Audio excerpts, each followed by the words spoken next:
In this video, I want to talk about the article Marge Simpson, Blue-Haired Housewife.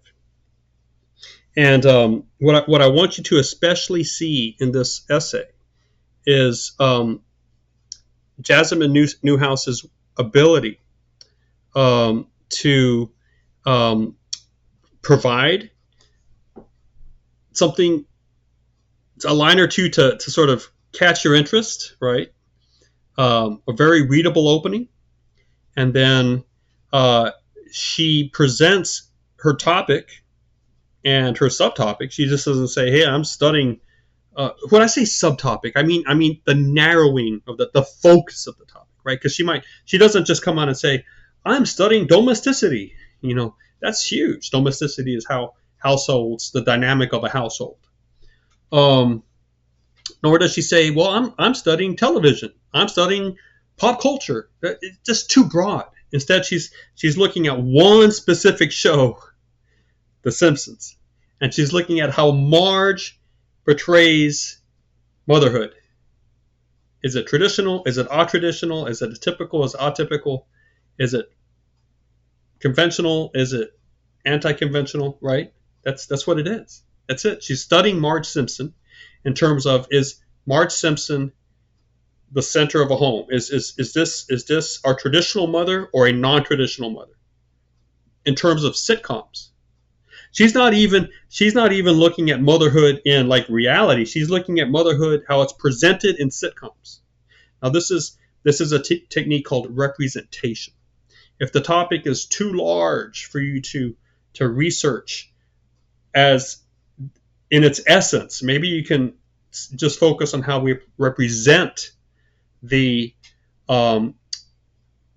issue to ourselves. For example, let's say you want to be researching retirement, and I'm like, wow, that's huge. That's huge. That's going to overwhelm you. Well, what if you represent the images we use to represent retirement to ourselves in advertising? See what I'm saying? I went away from like actually looking at retirement per se. Per se means in itself. And now I'm just going to be looking at retirement in terms of how we do commercials about it. What kind of images do we use? Or maybe I might focus on brochures. Maybe if commercials are taken, someone's written on that, I'll write on brochures. Or on the non-static image, the non-kinetic image, the static image, right? The picture versus the video, the commercial. And when we have just a picture, what do we do? Is it always the seashore? Right? How do we represent retirement to ourselves? That seems to be much more manageable. Much more manageable. So a couple of years ago, I did some work on oil companies. Right? I actually had my class involved in this, and I was showing them, well, do you want to really research oil companies? That's huge. Where are we going to go with this? Why don't we look at the way oil companies design their websites? Okay. And what colors they use on their websites. Now, you might say to yourself, well, hey, how important is that? Is that really like important to the world? And I would be like, well, I think so, because the website is really the first place the public goes to, the first place the public goes to have information about the oil company. If you were to research it or to read about it, you're probably not going to try to find a book yet on it from your library or a magazine articles or whatnot. You're probably just going to Google it. And if you can get to a site, it's probably going to be the site the company is offering to the public as a public accessible site. And that really is them saying, this is our face that we're presenting to the public at large. This is the place you come to give us a digital handshake. This is what we look like. So there's a sense that they might be fashioning that site to send a certain message. I wanted to do a rhetorical analysis on the oil companies' websites. Then we had to pick the oil companies. So we picked the top 10 American oil companies, in North America. And, Exxon, BP, Shell, Chevron, we and we looked at their sites, and sure enough, their sites looked, white, a lot of white, a lot of brilliant colors of nature, brilliant green, like the green of a fresh growing plant, a fresh leaf, yellows and oranges, like you would have the pollen colors. All of this speaks to us by saying, hey, this is a healthy patch of nature. Like if you go out into nature and you see that vibrant green and you see the flowers with the pollen, you know that this is nature's happening here, and I felt like we could have made a case that 8 out of 10 of these company websites are trying to present this notion that they were actually the guardians of nature, because of the way they were fashioning the images on their websites and the way they were incorporating the brilliant colors of a healthy nature. That's part of the paper would have to be talking about the colors we associate to nature that is healthy and vibrant, like the sea. When you think of a non-polluted sea, when you think of a sea that you want to jump in and swim in, it's going to be that beautifully green, the light green look with the light coming through it, or the maybe dark blue, like brilliant blue, the blue of the shirt here, And sure enough, you can find these on the sites. And when they show machinery, the machinery is like perfect. Like there's not a spot of dirt or oil on that machinery, on the pipes and all of that. So that's the technique of representation, right? It's like, maybe researching the thing itself is way too hard. Why don't we search how it's represented to us?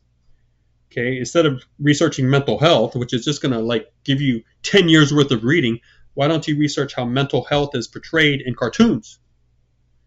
Right? Pick a cartoon and see how they portray mental health there. If they do, if they don't, move on. But I'm just guessing at stuff. But maybe that's it. Okay. Now, for this Marge Simpson essay, when you read the first opening pages, you can see how she's telling you what other people have done. That's her review of lit, right? What she's doing is she's presenting that because she wants to let you know that she knows what other people have done and that she has figured out a way to contribute. Because what she's about ready to do with the rest of the essay is an addition. It's a contribution to this body of work that's already been done. She's not going to repeat what someone has done. She's going to add value to the conversation. Now, there's a lot of ways you can add value to the conversation, but in this case, she's going to be very specific. She's going to look specifically at the Simpsons and at Marge, and she's going to make a surprising claim about the traditional domestic ideas that are at play in the Simpsons. Okay. Now she's writing at a time when a lot of people felt the Simpsons were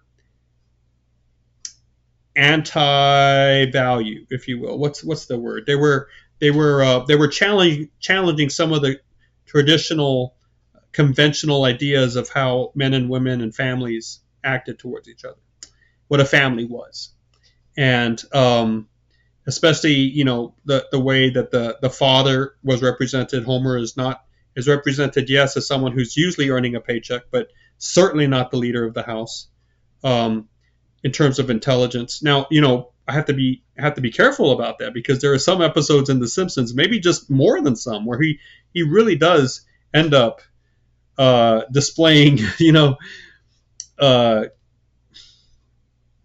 some sort of weird Homer-esque valor or action, that redeems him. He's often being redeemed somehow as a leader, as a man in the house, right? But by the way, the essay is not focusing on Homer; it's focusing on Marge, and she has to kind of present the review of lit, so then she can present her own approach, and you can see that it's a contribution. You can see that she's adding or she's doing something unique among that conversation. In other words, if you can imagine her sitting at a table, and the table is filled with these people that have researched the Simpsons on education and the Simpsons in sexuality and all sorts of stuff, right? And she's sitting there, and then she wants to add to the conversation that's happening on that table. You know how conversations work. You don't just repeat what someone else says. You don't just change the topic. You don't just say no to everybody. Nope. You have to honestly engage in good faith as an interlocutor, as a person, a talker. And you have to listen, and then you have to know when to ask a genuine question. That can be, so sometimes asking a genuine question that no other person is asking in print can actually be enough to get your paper published, because that's a contribution. because that's an important question and no one seems to be asking it. So if you ask it, boom, you keep the conversation live and rolling. That's how contribution works in academic writing.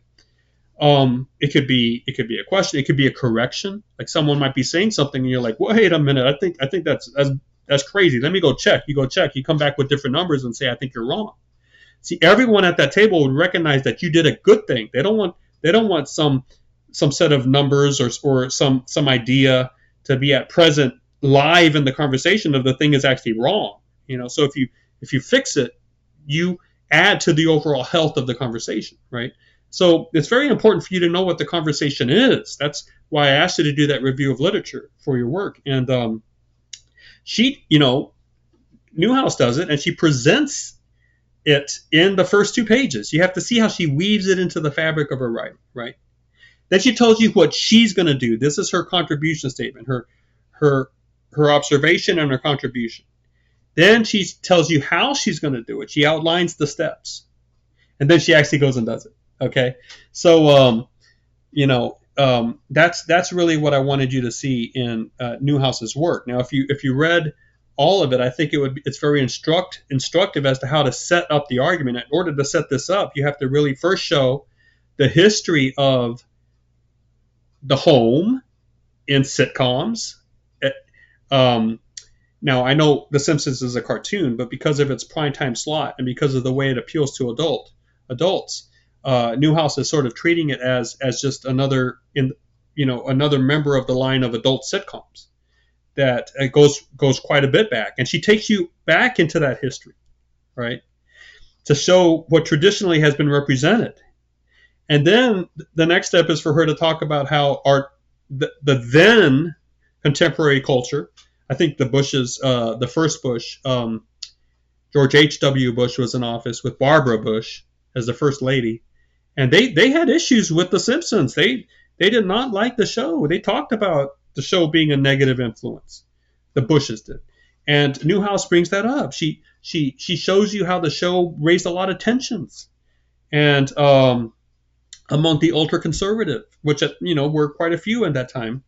And so she stages it as The Simpsons being received on the surface as a anti-establishment show, a negative value show, a show that you should keep your kids from watching, and yet she flips that on the head. And by the end, her case is, wait a minute, Marge is almost the perfect mother, and for all his flaws, Homer is not that bad of a dad. And you actually look at a family that is your traditional family, and has the traditional roles at place. Marge never really works outside the home, and she might have some schemes and some adventures, but she eventually comes back to the home. She is the person that home revolves around, right? And how traditional is that?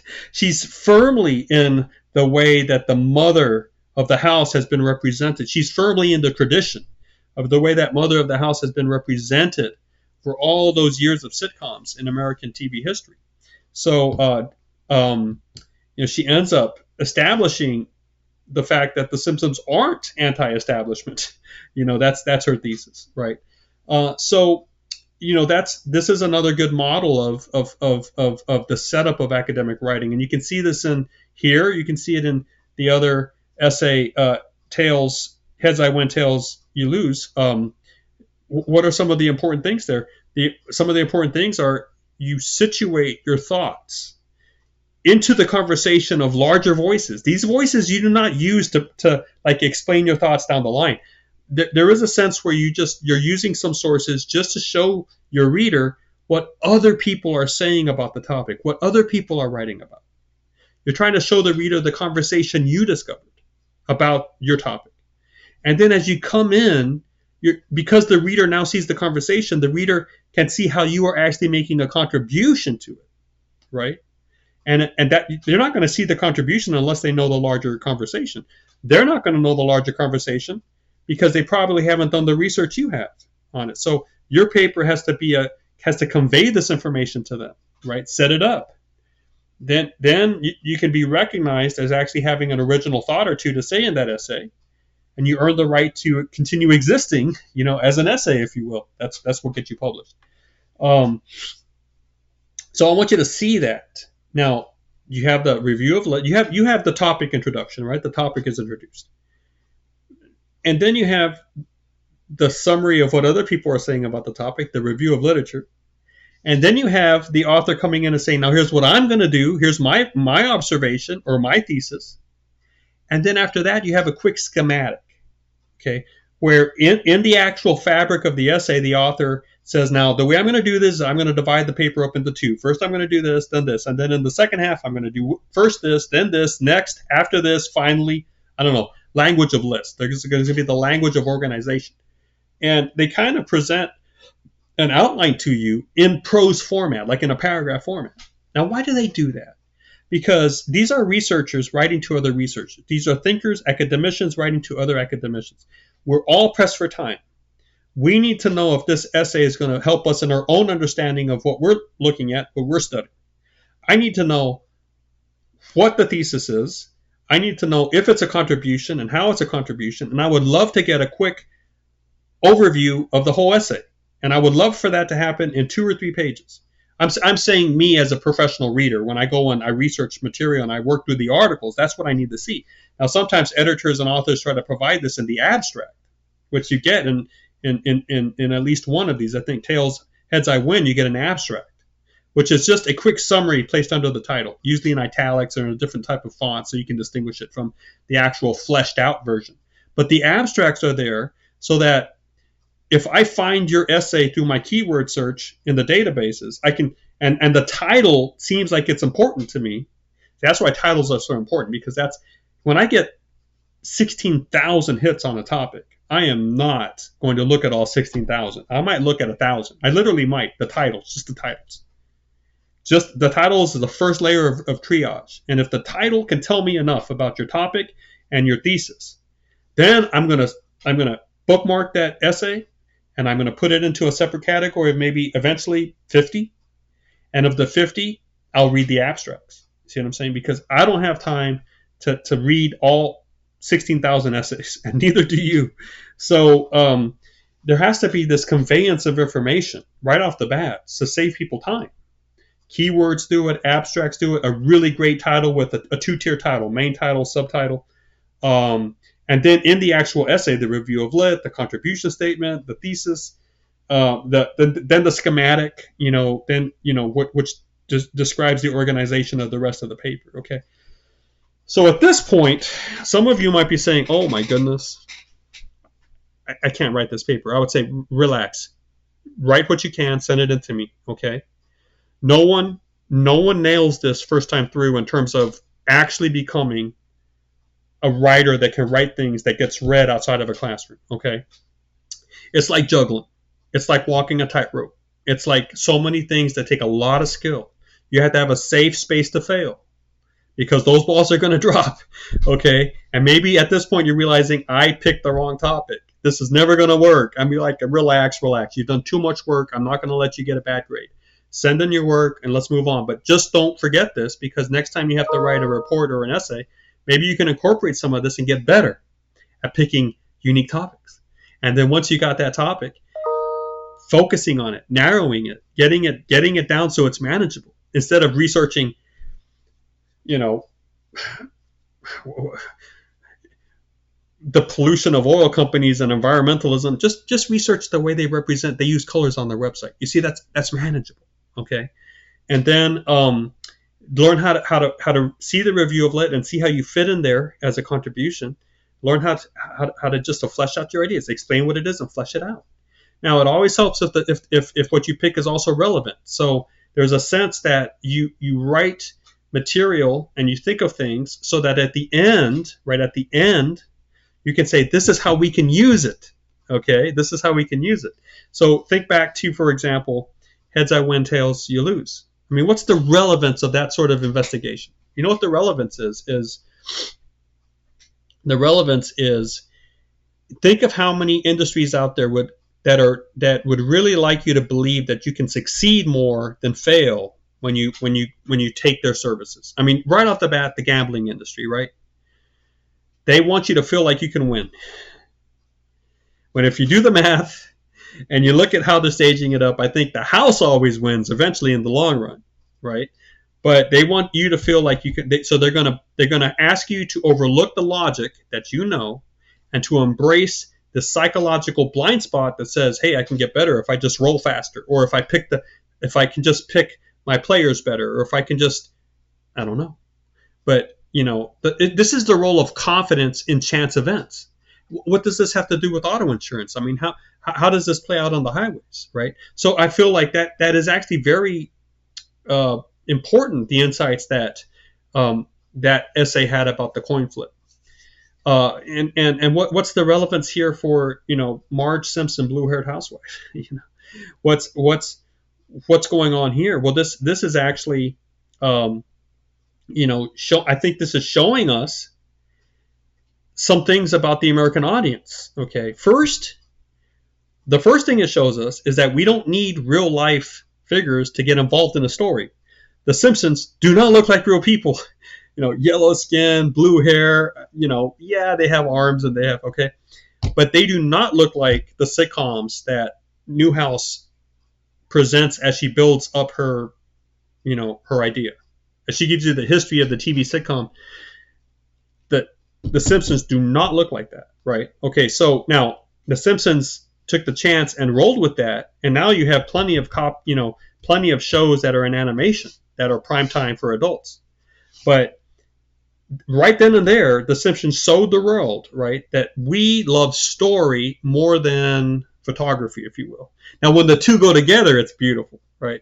But you give me a good story that makes me laugh, I don't care if the people are yellow with blue hair, and they're cartoons. So it showed us something about how we interact with our TVs, right? And it also showed us that although we can change on the surface, like the way the information is conveyed to us can change, and we'll embrace it if it works.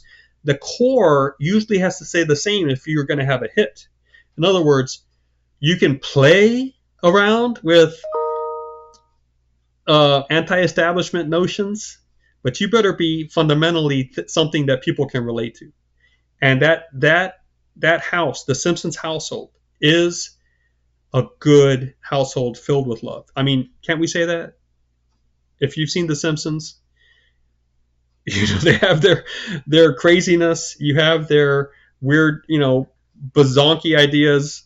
I guess I just invented a word, but it's not intelligence. It's not material success that fills that house. It's not physical appearance. It's not. It's just love. It's love and it's humor. And I think that is something that drives our relationships, and we know it and we want it. And if that thing is preserved for us and we get a chance to play around with the complexities on the side, we feel at home. We found ourselves a new art piece, a new beautiful thing to look at. Okay. So I feel like that's very relevant. If you want to learn how to present ideas to people, you better figure out the packages they come in and what needs to stay the same and what you can monkey with. Okay. So relevance matters. Now, I also want you to notice as you read Jessamine Newhouse's work that she's using very accessible English. There are plenty of I's and me's and my's in there. If you go looking, she's going to use the first person pronoun. It's not all over the place, but she just sounds different, doesn't she, than the heads I win, tails you lose article. That's the shift in style. There has to be a passage of about 70 years, 60 years for that to happen, but it did happen, and it's happening still. So it's good to see what is now allowable. If you really are thinking, well goodness, how can I know what is really like allowable in writing? I'd be like, just read. You read. Whoops, wrong way. You read anything in. Oh man, there we go. Am I pointing to it right? You read anything in print.